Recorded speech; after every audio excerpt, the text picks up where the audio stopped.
Okay, let us continue. So now we have one more talk related to Painleve equations that doesn't have Painleve equations in the title. But so it's a pleasure to have Yang Shi from Flinders University, who will talk about translations and quasi-translations in affine Weyl groups with applications to discrete integrable systems. Thank you. I would like to thank the organizers of opportunity to speak at the conference and the very nice working environment of BIMSA. So I want to discuss translations and quasi-translation in affine Weyl groups in the context of discrete integrable systems. But as perhaps quasi-translation and discrete integrable systems are unfamiliar to most of us, I will motivate my example by first providing an example of translation in affine Weyl groups and for differential Painleve equations.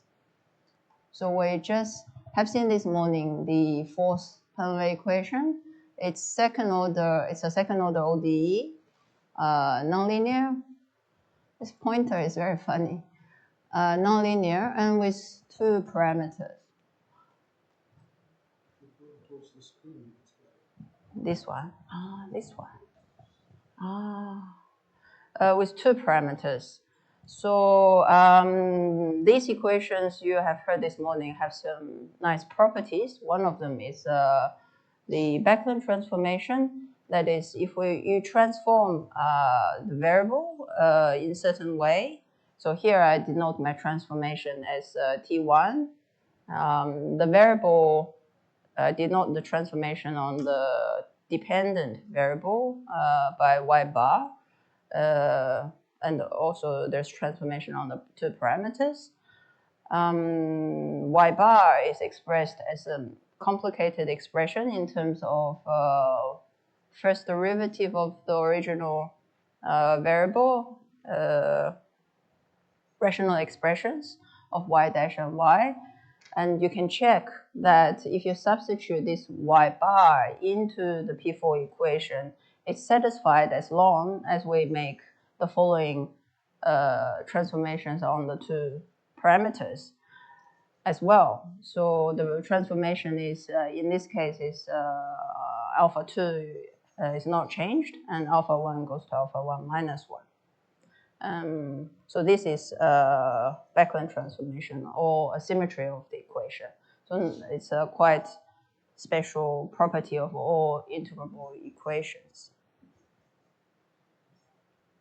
So the P4 equation has what is known as the symmetric form.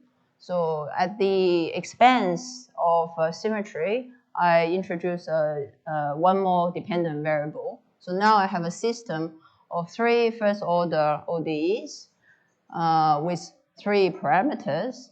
But as the parameter and the three variables each satisfy a relation, in the end I have, again, it's equivalent to the second-order system I have before. And you may recognize that this looks like the Lockton-Volterra equation from biology, the predator and prey model.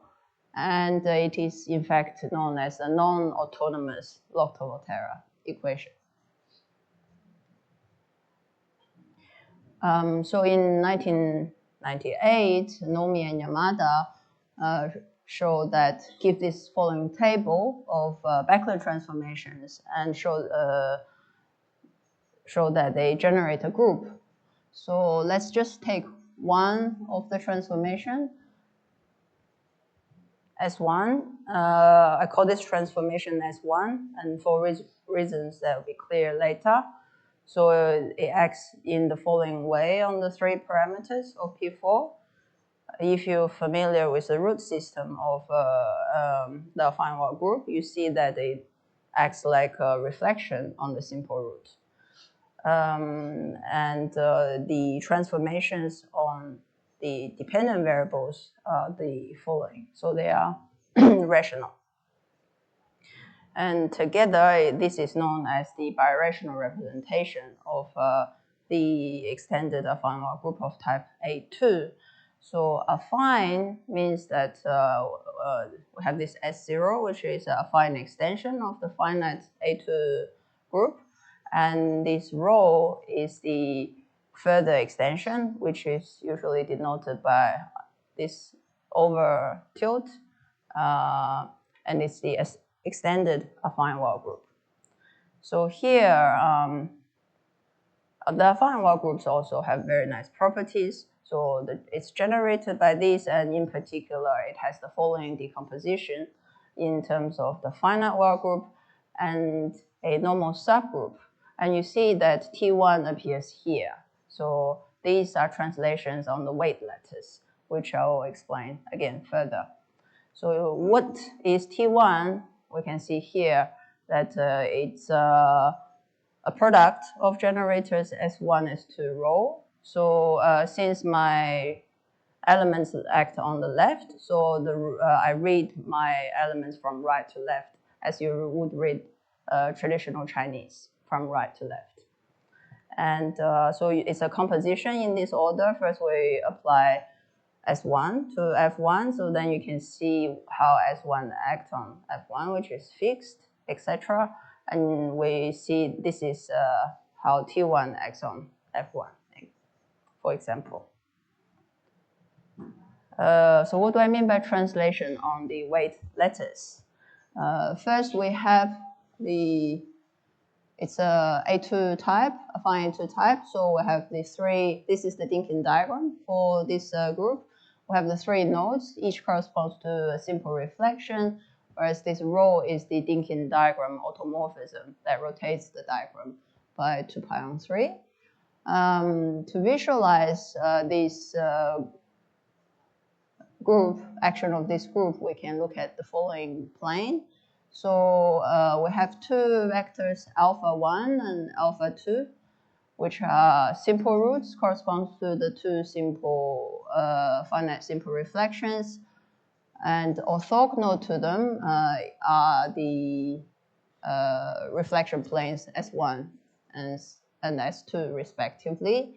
And we form the fundamental region by this line, which corresponds to the action of S0, the affine action. So you see that if we only have S1 and S2, these two reflections, we would only have 6 fundamental regions, no matter how we compose them. But if we're given this extra affine reflection plane, then we'll be able to tile the plane, this triangular plane. And now, so I said that T1 is translation. So this one, what does it denote? Here we have H1, so it's we have 2 simple roots and 2 fundamental weights. So H1 is a vector going in this direction by this march, and T1 is a translation on the of points on this plane by H1. So any point. So for example, if we have the fundamental region, then T1 of that would be this one.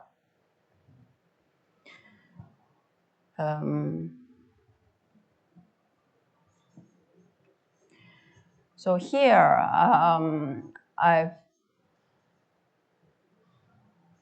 in the Nomi-Yamada formulation, they have associated various objects in this plane with the Painleve variable. So here, the edges of the fundamental region are put on the edges. So you see we have F0, 1, and 2 on the edges.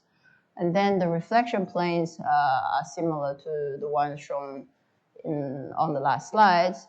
So you see that if we look at the action of S1 on the 3 variables, you see because F1 is on the reflection line, it does not change like was in the table. F2 would be reflected by S1 into this line. And we see that this line happens to be also the translation of 0 in the minus direction. So in this way, it's positive, denoted by F1 bar, and this way it's negative by lower bar. So if we compute, I've computed earlier the action of T1 on F1 was given, can be written in terms of a rational expression of F0, F1 only. Similarly, I can also compute the inverse of this. And so you see I have now a system of first order difference equation. So it's equivalent to a single second order difference equation, and it's known as the discrete Painleve equation, second order nonlinear, written in a system of first order form. You might be curious what are the vertices, why they are denoted by U1, U2, U12, etc. So these are actually related to the discrete soliton equations known as under the classification by Adler, Bobenko, and Suris, or ABS equations. And the vertices, in fact, are variables of ABS equation. And this diagram shows the relation between a discrete PD and the discrete Painleve equation. But I will not go into this here. So the example we have seen is the discrete symmetry of A2 type for the P4 equation. And we see there is the additive difference equation coming from this. So this is what D denote for. And so Sakai classified all second order integrable nonlinear equations. We call them discrete Painleve equations. And they are listed by their symmetry of 22 types. So the D is additive difference, Q is Q difference, which we have seen in some talks, Q difference equations, and the E denotes elliptic, so iteration goes on the elliptic curve. And so you see, and this diagram, it has arrows. So it's shown by Sakai as well, that starting from the elliptic E8 Painleve equation, by degeneration, you can obtain all the rest of 21 types of Painleve equations. Can I ask what the prime means, A1 prime? A1 prime, yes. So this A1 plus A1 is direct product of two A1 type groups. The prime just, in fact, denotes that the length of the root is one is different from the other. So the letters that you have from A1 times A1 prime would be rectangular letters rather than a square. Square would be B2.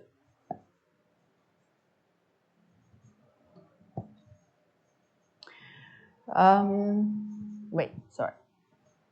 I still have something to say here. So this symmetry approach is, I want to say a little bit about this symmetry approach. So other than that, giving the classification of all discrete second order discrete Painleve equations as birational representations, like the one we have seen with generators of transformations on equations that leaves the equation invariant. The discrete iteration, as also we have seen in the A2 example, is associated to a translation by weight. So in the A2 case, all the weights are of the same length, but for other types, you can non-A types root system, you can have different weight lengths, and Sakai's equation defined by translation are also associated to translation by shortest weight. So this is be of interest because if you know how to translate by shortest weight on the weight letters, you can go anywhere by composition or conjugation.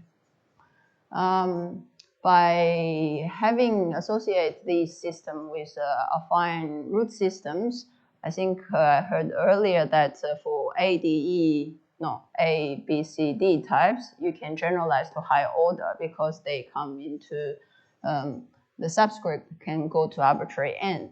So higher order generalizations of this have been obtained from this framework, and moreover comment that these are the non-autonomous versions of what is known as the QRT map, in the same way that the Painleve equations are non-autonomous elliptic functions.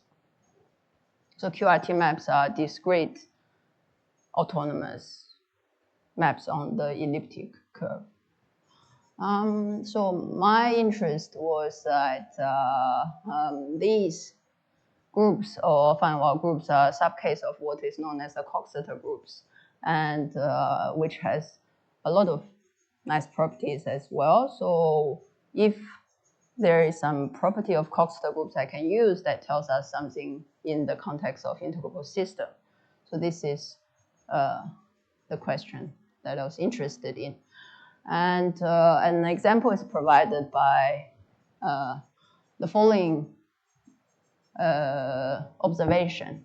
So in Agafonov and Bobenko found that the lattice structure of orthogonally intersecting circle patterns. Orthogonally intersecting means when we have two circles. So then there will be 2 points of intersection and 2 centers. So it's a kite. This angle is 90. So that's what is called the orthogonal, the intersecting. Then the cross ratio of these 4 points must be -1. So this is a basic geometrical fact.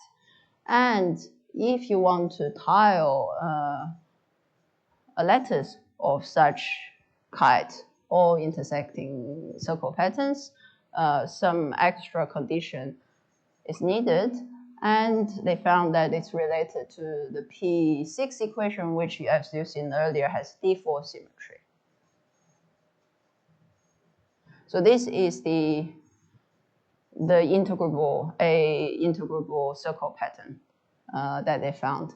So in order, you see, to generate such a lattice of intersecting circle patterns, all we need, so we have every kite must satisfy a cross ratio of -1.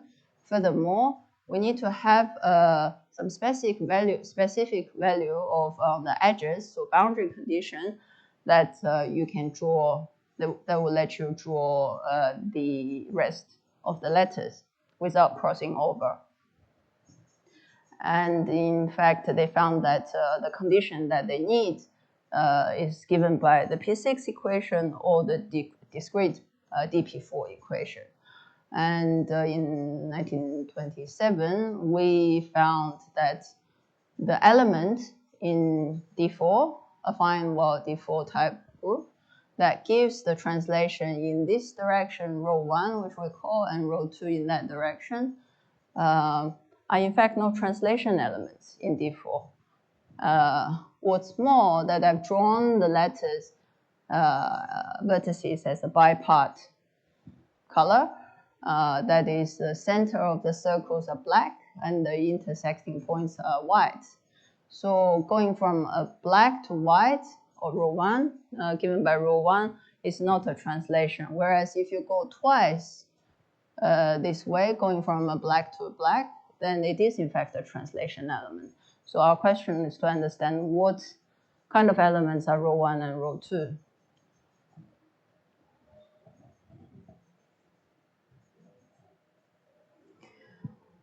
More examples of this type have been found. So the first one is the one that I discussed in the earlier slides. We found that, in fact, the symmetry of Bobenko and Agafonov's circle pattern has the subgroup symmetry of 3A1, semi-direct product A11. So this semi-direct product is something that will be of interest later on. In fact, this semi-direct product gives the structure of black and white nature of this lattice. Furthermore, another example was given much earlier of such a type of subgroup is Takanawa's embedding of Kajiwara-Nomi Yamada's Painleve equation of A3 plus A1 type. Takanawa is here as well, will be speaking after me. So he found the embedding of such in D5, and I use this example to see how I can find such subgroup inside of Sakai's classification. More recent example is I heard earlier that system of D4 type of interest to mathematical physics. So it was found that instead of, as a subcase of Sakai's E8-1 equation, a system of F1 equation have been found. And so how can we get this F1 from E8-1? We all know that it's if we can fold the Dynkin diagram in a certain way to get F4, but that will not give you a Painleve equation. So how to find a subgroup of F4 which can give rise to a Painleve equation? Yeah. So this we need some basic properties of the Coxeter group, but there's only going to be a couple of slides because they are very easy properties. So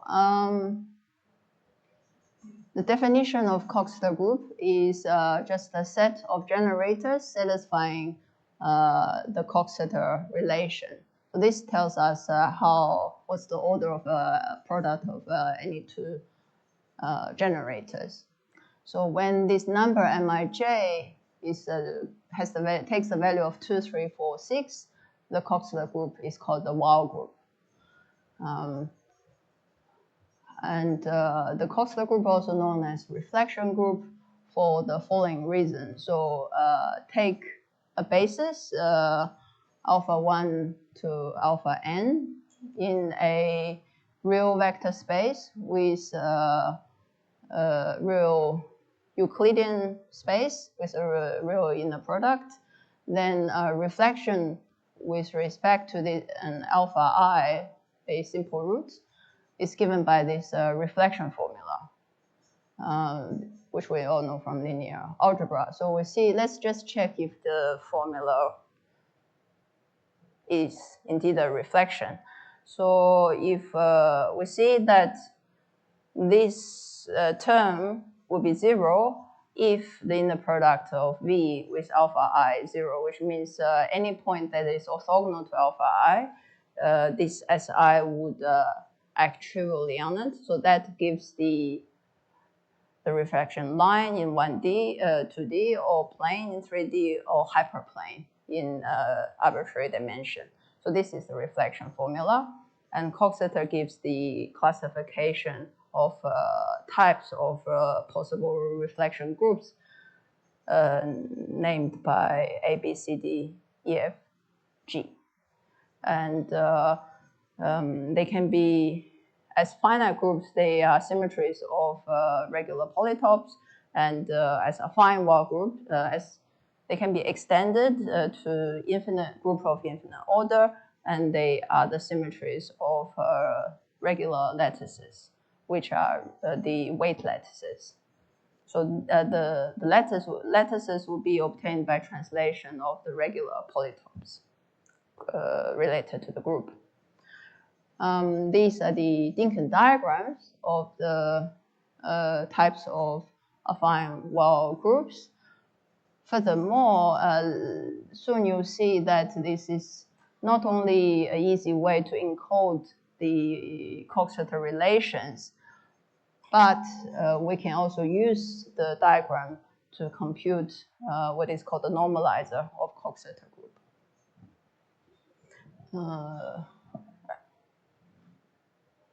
So maybe just a comment of how to read the diagram. So then each node corresponds to a simple root or a simple reflection, and a connection, a single edge connection means their product between these two reflections has order 3. If they are not connected, like this one and this one, then Mij, that number is 2, means they commute. When you have a double edge, it means the Mij is 4, And for G2, you have a triple edge, means S1, S2 has order 6. So Mij is 6. Just a bit more about Coxeter groups. So we have the group. We can generate its root system by acting the group on the simple system, which has the further property that it decomposes into the positive and negative root system. If we have a finite Weyl group, there's something we can define as length. So in the example of B2, we have 2 generators satisfying the following Coxeter relation. Using these relations, we can write the following expression of S21 equals to 1, 2, 1, 2, 1, 2. We see that one has length 2, so the number of simple reflections, and the other has length 6. So this S21 is called the reduced expression, and length is the number of reflections in the reduced expression. So in this case, W has length 2. If we have a finite Weyl group, then we have something. We'll have an element called the longest element, which I also heard earlier, but I don't understand the connection between this longest element in their context. But it's an element that is an involution, and its length is the number of positive roots in the root system. So an example of A3 type, the longest element can be written as 312, so it has length 6, which is exactly the number of positive roots in a affine Weyl group of type A3. Last thing, basic definition of Coxeter groups is that we can take a subsystem of the simple system. So whenever I write this triangle, the simple system, you can just imagine the Dinkin diagram. Then a subsystem would be some selections of nodes of that diagram. We can form a group using the reflections corresponding to those simple roots, and it's again a Weyl group.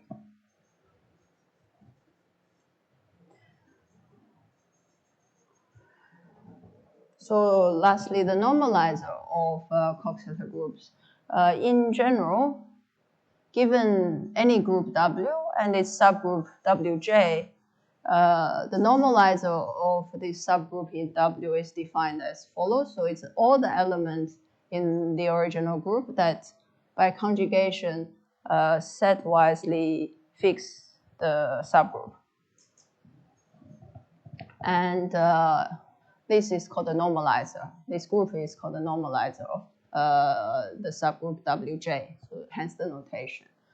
When the group is a Coxeter group, and the Wj is the parabolic subgroup, as I defined earlier, then Howlett in 1980s, and later on with Brink in 1999, found that the normalizer of parabolic subgroup of Coxeter group is given by the following simple expression. So it's a semi-direct product of the parabolic subgroup with something, let's call it Nj.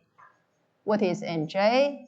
Nj are all the elements of our Coxeter group that has this property. So it permutes fix the subset. So so this work not only give this proof of this simple expression for the normalizer of a subgroup of a group, which usually is there's a word I forgot, but it's a problem that cannot be solved. But in the case when the group is Coxeter and subgroup is parabolic, this problem can be solved.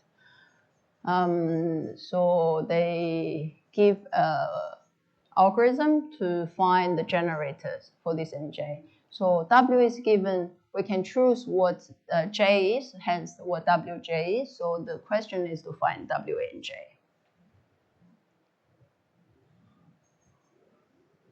The relevant element in NJ is called movers and shakers by Howlett.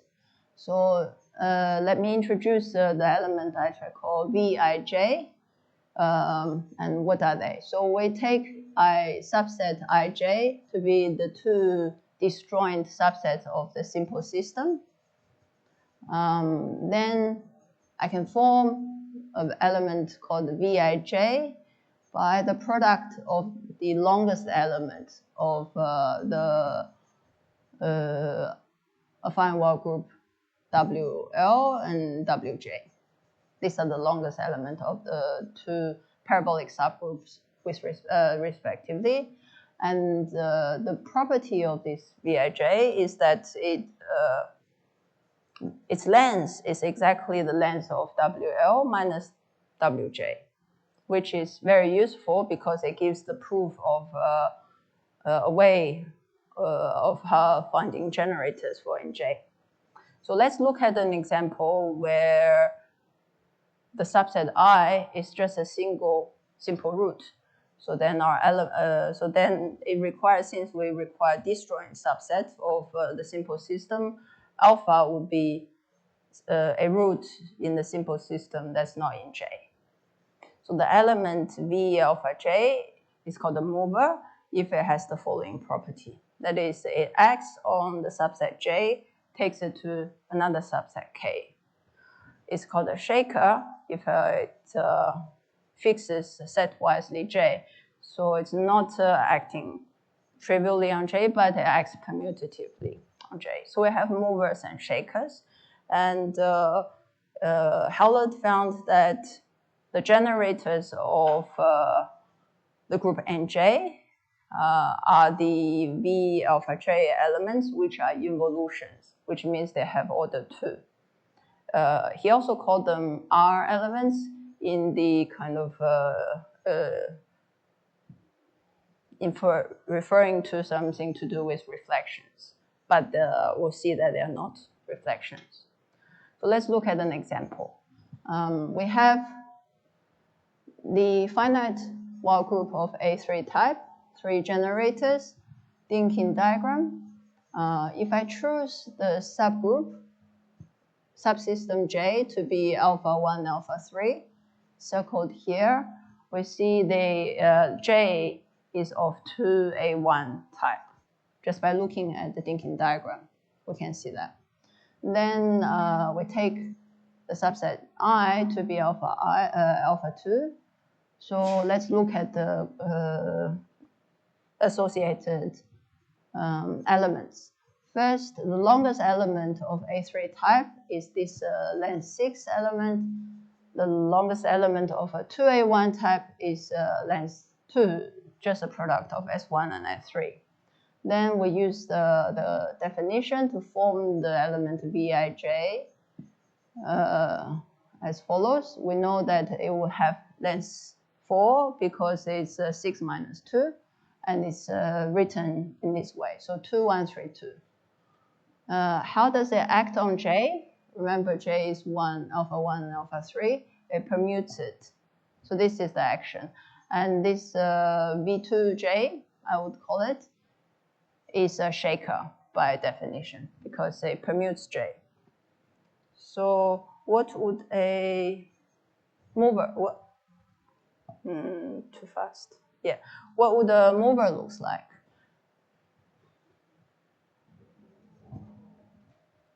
Take again a affine Weyl group of A3 type, the thinking diagram. Now we choose J to be alpha 1, 2.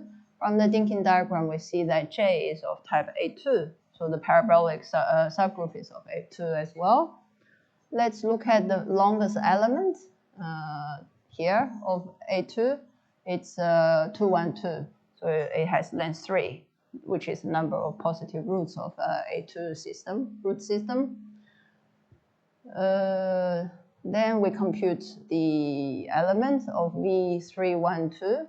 Why V alpha 3? Because we have to join here a simple root that's not in J. So if we have taken 1, 2, then only possible choices, adding 3 on.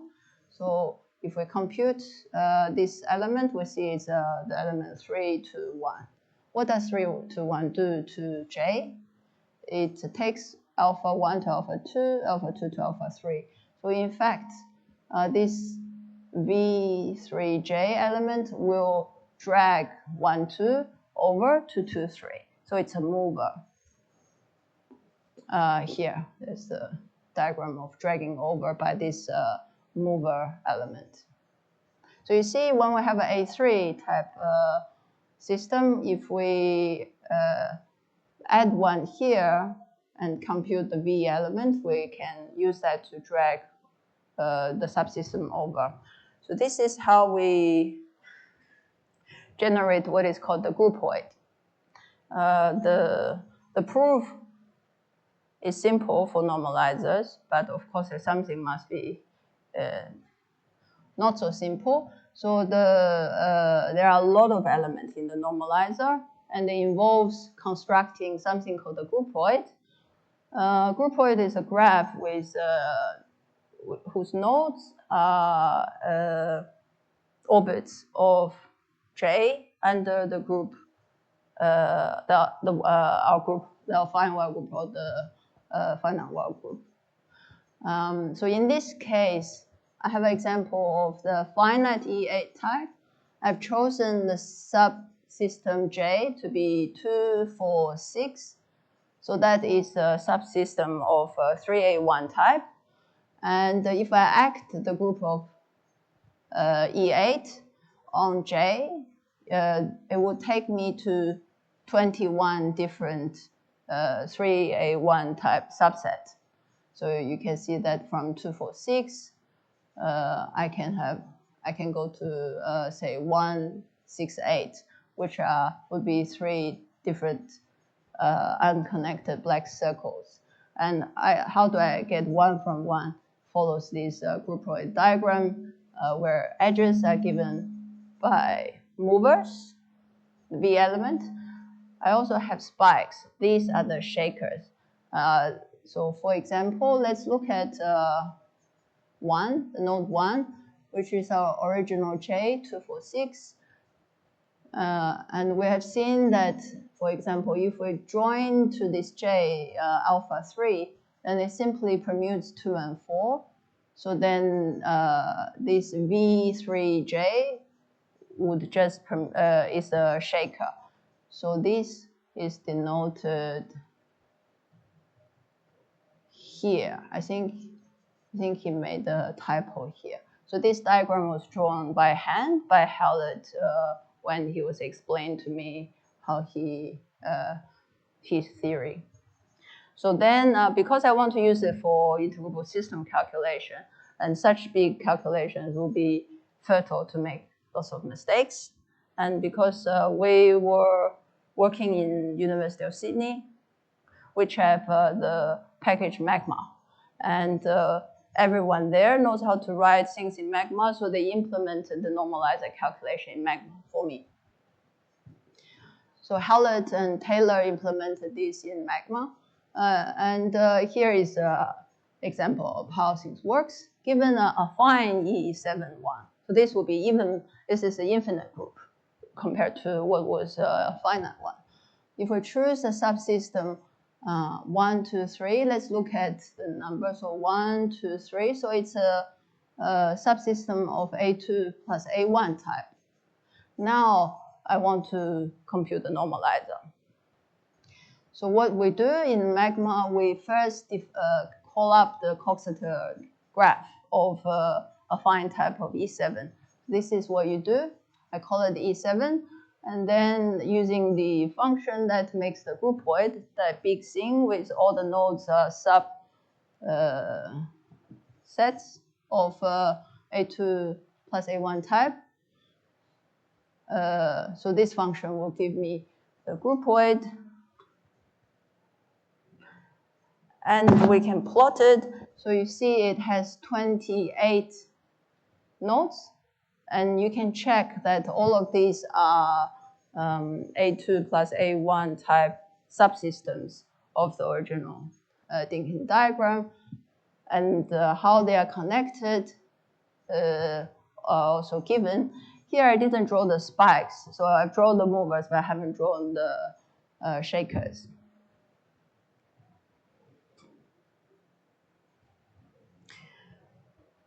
To complete the computation, using that groupoid that was defined, I can make group. So this is the command, and this is the output. So in fact, there were 71 generators and 127 relations. So those relations are defined using the length function, but you just need to work through them and see which are the essential generators. And after Magma done its work, it's shown equivalence between different generators. And finally, there were 4, and it gave me 11 defining relations. And this is much easier to work with. So with those 4 generators and defining relations, I can write the Dinkin diagram. And turns out, so in J, so that is in affine E7, choosing a parabolic subgroup of A1 plus A2 plus A1 type. In J is affine A3. So it has 4 nodes and with certain relations that give me affine A3.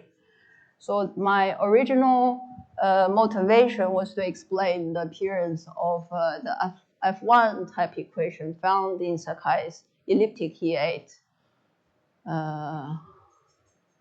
equation sitting. So we start here with affine E8 Dinkin diagram. If I choose the A subsystem 1570, so then it will be a 4A1 type. We get NJ is a F01, affine F01. And so in this case, in fact, you can see the computation is easy because the groupoid concerned here has only 1 node, because there is no V element that will take this 1570 to any other. There's no other 4A1 subsystem that is conjugated to this one. So then you see the generators then are the obvious ones. So 2, 3, they are disconnected to those. So they satisfy the definition of being a normalizer group. We have V4. You see that would be using the V element that if I put here, which would commute 1 and 5, etc. So I have these 5 generators and their relations. Either if you want, you can multiply them, or you can use the normalizer theory and length of elements to prove the Coxeter relation. And you see the generators other than 2, 3. The other 3 are not reflections. They are involutions, but they are not reflections. In particular, they permute the simple system. So how or when do they become reflections? Is that if the order of permutation is 2, you apply it twice, then it's it fix those 2 simple roots. That's why we see the bipartite lattice structure. So in that case, the permutation order of such elements are order 2. So apply it twice, you get an actual translation. Whereas in general, they are not translations. So then the normalizer theory also gives us a way to find a subspace in the original vector space where the NJ can be realized as reflection groups. And I call the translation element in such groups quasi-translations. So they are not translational elements, but after several applications, once you use all the permutation, they become translations. So this is how such subgroups, non-simply laced subgroups, rise in Sakai's classification of discrete Painleve equations. which you might recall has only simply laced types. I'm finished. Thank you. Thank you very much. Are there any questions?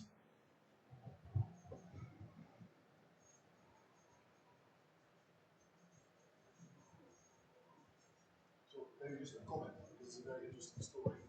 So when you just have shakers, does it coincide with the case? Actually, that's a question. Sorry. Does it coincide with the case that you are in the F4 in A? yeah, like so. Yeah. It's just you get just reflections essentially. Yeah. Not reflections because shakers are not reflect. Okay. Yeah. Okay. So because a reflection by definition is it has to fix a codimension one subspace. But if you permute something, then you're not fixing them. Yes. But you can find a subspace which it can be realized reflection when you take the orthogonal space of those. So this is a restricted root system, and so this is kind of nice connection actually. So yeah, that's right. Because there's many ways of forming F41, but this is the only way that you can get quasi-reflection, quasi-translation, which are required, it seems, in Painleve setting. Yeah, you mentioned that quasi-translations lead to integrable dynamic, right? Integrable equation? Integrable equations. Yeah, in which sense they're integrable? In which sense they are subcases of Sakai's classification. Okay. Other questions?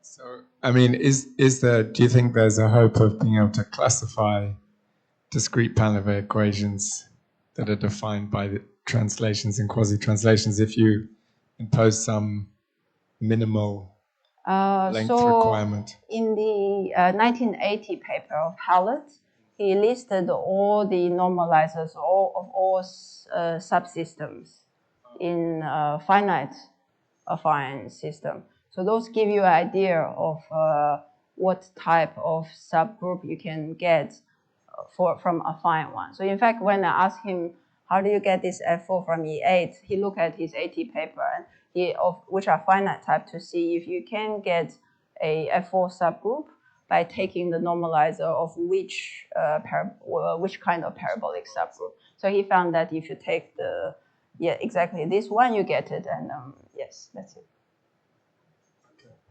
Thank you. Not a question, but a comment that I don't know about non-simply laced, but in applications, often you come with some restricted dynamic inside the generic Sakai configurations. So exactly this type of normalizers and corresponding groups appear. Other questions? All right. Well, let's thank Yang again.